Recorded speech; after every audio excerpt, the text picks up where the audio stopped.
I've loved you since 2006. We've loved you longer.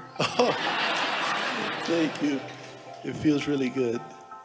I want to talk about something that I like, that it resonated with me.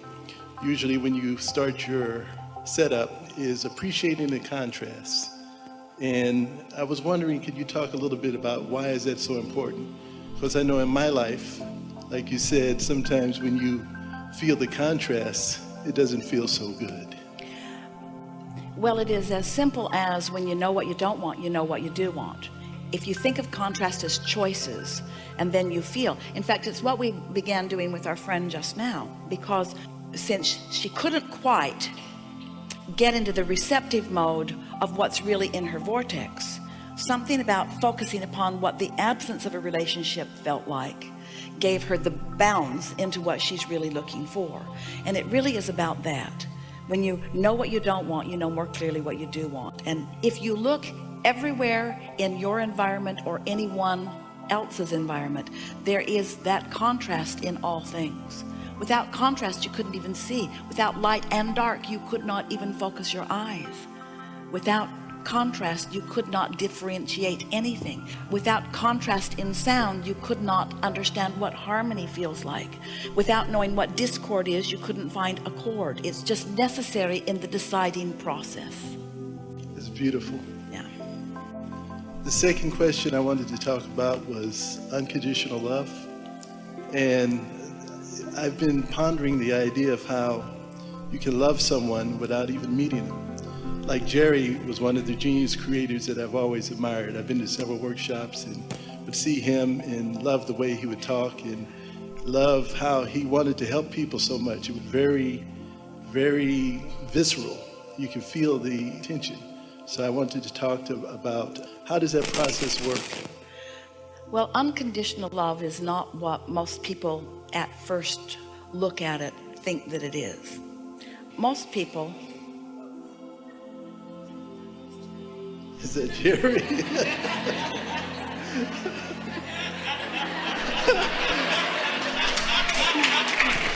Well, he did always talk about the microphones. Yeah, he's just making fun. So most people who think about unconditional love, what they think that means is focusing on a condition that is hard to accept or unpleasant and loving anyway. And there is a bit of unconditional love in that. In other words, to be able to maintain your connection no matter what really is what unconditional love is about.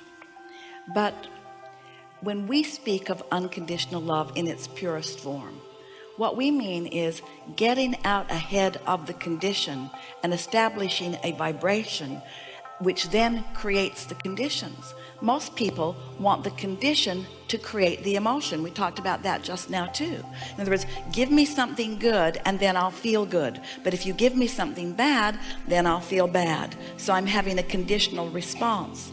Well, we want your responses to be not conditional. We want them to be unconditional. We want you to get out ahead and find the receptive mode, and then you will be the realizer of conditions that match the vibrational frequency that you have chosen. And there's a huge distinction in that.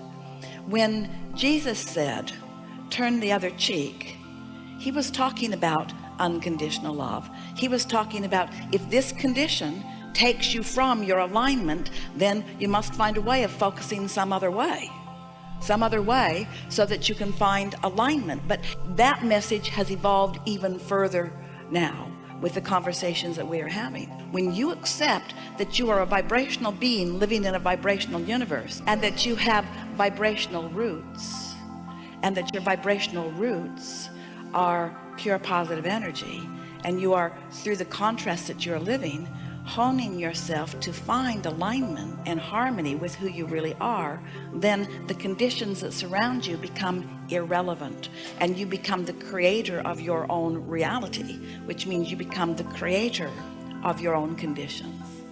That's beautiful. Yeah. May I talk about another genius creator? Yeah. Walt Disney. Yeah. I've loved Walt since, since I can remember. Yes. It's inspiring because I love when you said it's easier to create a castle as a button, and how Walt in his vision has created so many castles, I can't even count them.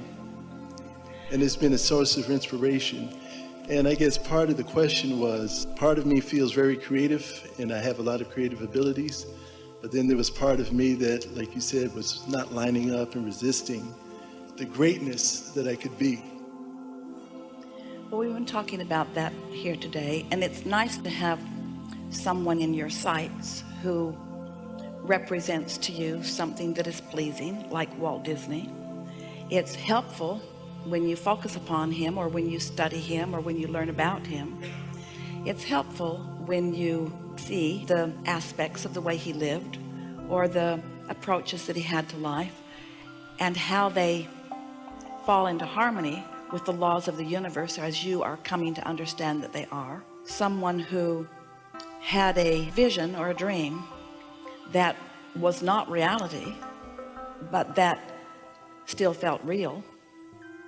Someone who could not be dissuaded. Someone who would not listen to the obstacles that were presented. Someone who knew that he would find a way. Someone who believed that there was always a way.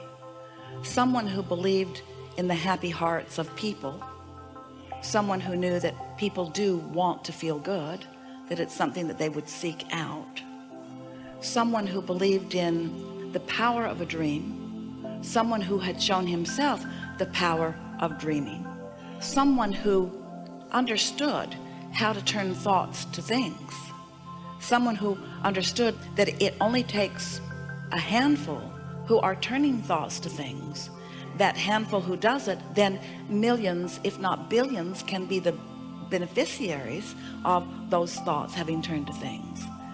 But we want to be sure that we explain something that is really important, and that is, it is not necessary, if you're looking for the satisfaction of life that you've come for the fulfilling of your purpose, or the satisfaction that is really what you are about. It is not necessary for millions to know you, or follow you, or find you, or be taught by you.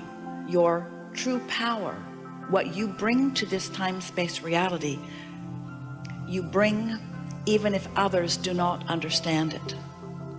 And you really cannot control whether they understand it and come along with it or not. And that is so often the part that trips people up. How can I be understood?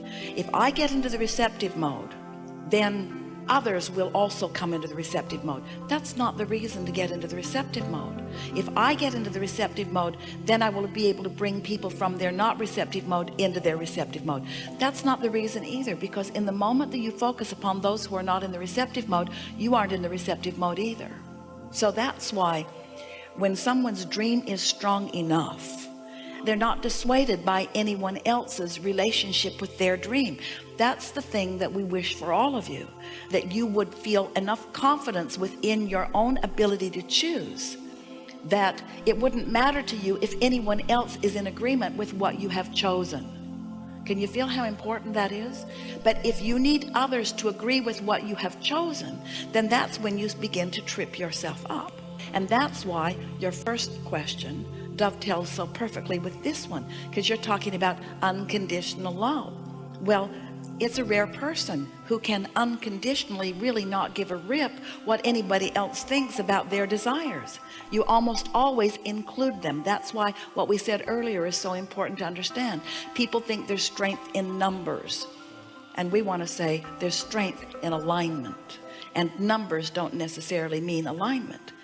Now, this is a good thing for us to talk about with our friend relative to the relationship, because there are so many people who have you in their awareness. And so it's easy to be dissuaded by what others think about you. You have to think your own thoughts about yourself that are so powerful that it doesn't matter what anybody else thinks. And that's what Walt Disney had going on. He did not care what others thought. His dream was so big, and his dream satisfied him. And while of course he talked about wanting to share it with the world, in the beginning, that was not the way he was talking. He didn't share it with anyone that would cause him to lose the power of it. Some years ago, Jerry wrote a paper the title of the paper was a long title, not very well received by most as a title because it was way too long of a title. Keep your ideas to themselves until they are fully developed. Keep your ideas to yourself until they are fully developed. Because he knew if your idea was not fully developed and you started talking to others about it who were not in the receiving mode or up to speed with what you knew, they would be trying to translate it from their less than receiving mode position, and they would see all of the reasons why you can't do what you want to do.